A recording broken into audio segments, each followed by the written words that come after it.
Well, Stephen, Ron Jabalee, for most of this trial, sat stone-faced, even as the prosecutor walked over to him and pointed at him and said he was the killer right in front of the jury. But today, after it was announced that he was innocent, he said a prayer, took a breath, and walked out a free man.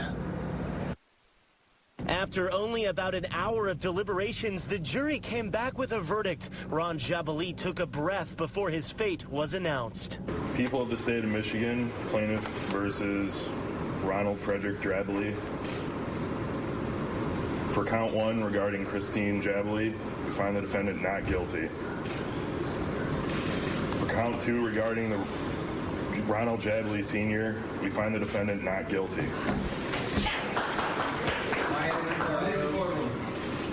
And for the first time, a bit of emotion from Ron Jabalee himself, his family also in tears. But as Ron Jr. left the courtroom, he would not speak to reporters. You're up right now. You must have some comment, sir. He just wants to go home to his family. His attorney spoke for him.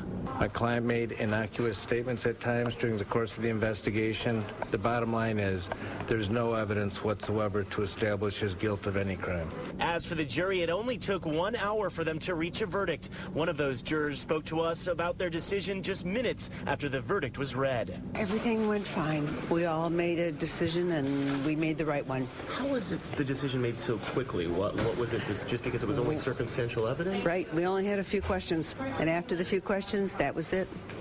We were all agreed. Was it? What were the biggest problems for you in terms of evidence here? Mostly the murder scene. That was one of my questions. The murder scene was a little bit why things were so neatly put back. The prosecution alleged Ron Jabalee killed his parents back in October of 2006 after a feud over money and a drug addiction. Their bodies discovered in a gruesome crime scene in their garage of their New Baltimore home. Ron said several times he might have done it during a sleepwalking episode, but the jury didn't think that was enough to find him guilty. What about the fact that he said several times that he may have done it? Did that weigh in at all at your decision? No. People say a lot of things when they're stressed and when they don't know why. The prosecutor did not want to speak on camera after the trial was over, but he did say he respected the jury's verdict, even though he was disappointed.